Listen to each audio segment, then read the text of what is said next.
আসসালামু আলাইকুম। সবাই কেমন আছেন? আমরা আলহামদুলিল্লাহ ভালো আছি।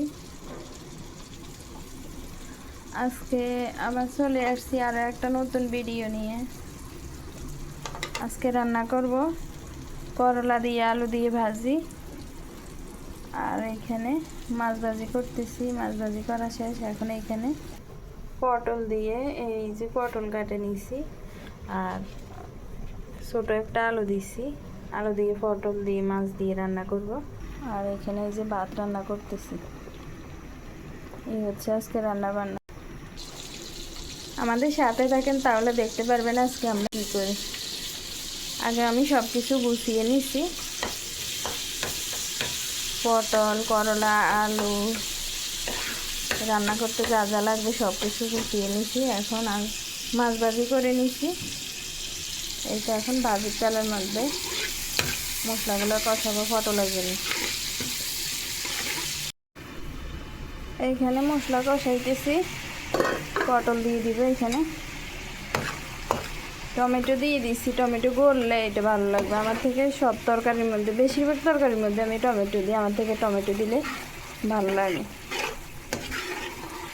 অনেকে মাংসের মধ্যে টমেটো দেয় না, মুরগির মধ্যে দেয় না, বা আরও অনেক তরকারিতে দেয় না। আমিও দিই না, অল্প কিছু তরকারির মধ্যে দিই না। আর বাকি সবগুলোতে আমার থেকে টমেটো দিলে একটু ভালো লাগে। এই যে মশলাগুলো কষানো হয়ে গেছে, এখন পটল দিয়ে দিব।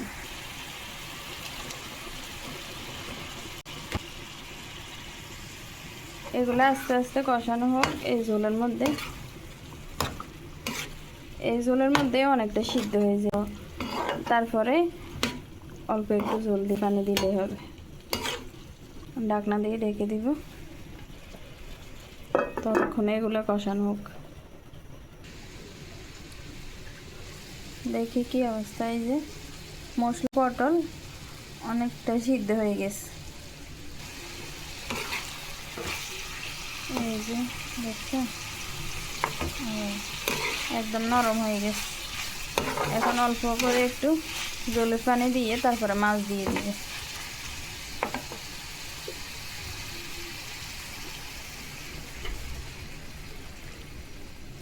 আর ঝোল লাগবে না। এই যে মাছও দিয়ে দিছি।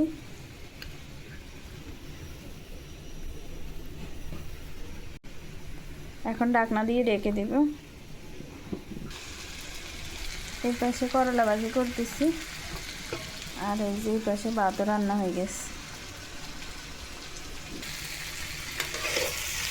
করলা ভাজি কার থেকে কীরকম ভালো লাগে? আমার থেকে একদম মচমচে করলা ভাজিটা ভালো লাগে। কেউ এরকম সবুজ সবুজ একটু কাঁচা কাঁচা থাকলে ভালো লাগে, আমার থেকে কিন্তু ওই রকম ভালো লাগে না। মচমচে করলা ভাজি হবে আস্তে আস্তে। যা চুলার জালটা আস্তে আস্তে দিতে হবে, বেশি জোরে দিলে নিচে ফুলে যাবে, তাহলে মচমচে হবে না।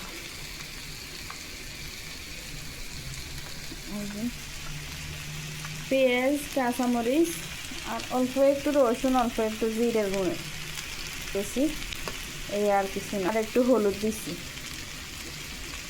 এখানে কিন্তু গুঁড়া মরিচ দিই না।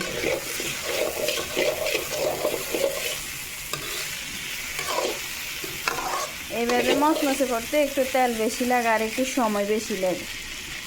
একটু সময় নিয়ে যদি ভাজি করে তাহলে মচমচে হবে। খেতে কিন্তু গরম ভাত দিয়ে খেতে ভালো লাগে। করলা ভাজির কি অবস্থা দেখবেন না আপনারা। করলার সমস্যা হয়েছে কি, করলা একটা করলা আধা কেজির উপরে। এগুলা মনে হয় হাইব্রিডের করলা, এই জন্য এগুলা হয় না। এই যে কিরকম মচমচে হইতেছে না, অনেকক্ষণ থেকে করতেছি। দেখা যাক আর একটু করে কি অবস্থা হয়। বাংলাদেশে কিন্তু করলা ভাজি করলে আমি একদম মচমচে করতে পারি। এটা মনে হয় হাইব্রিডের। এত বড়, আধা কেজির উপরে একটা করলা। যাক দেখি, যায় না হোক। সৌদি আরবের করলা খাই, দেখি কীরকম। আর এই পাশে এই যে রান্নাটা, পটল রান্নাও হয়ে গেছে প্রায়।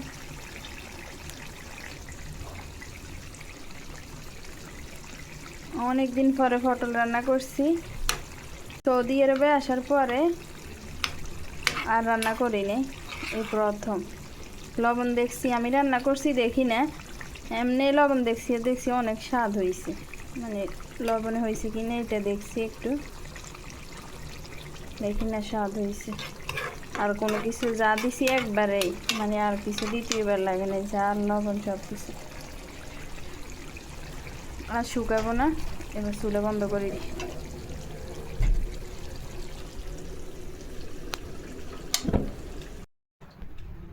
আমাদের করলা ভাজি হয়ে গেছে।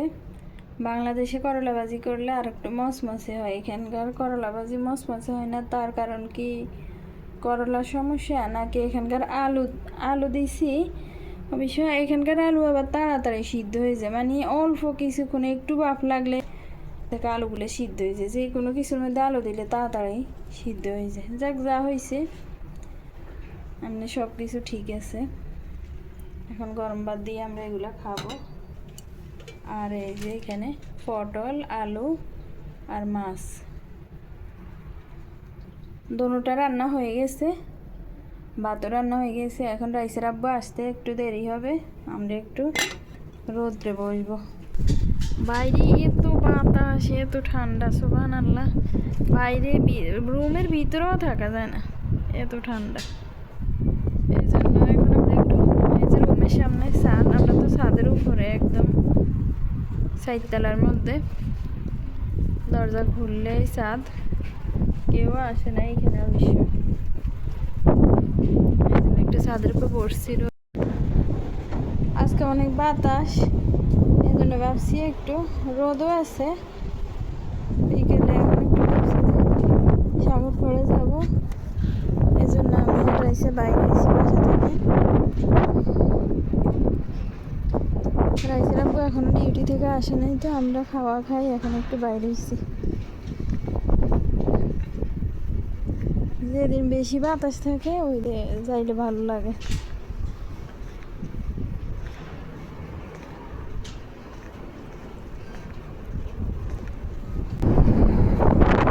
এই যে গাছের মধ্যে পানি দিতেছে,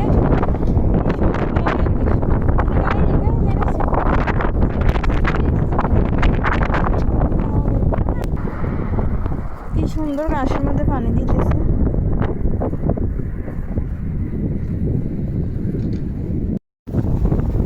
গাছের মধ্যে কি সিস্টেমে পানি দিতেছে, কি সুন্দর লাগে।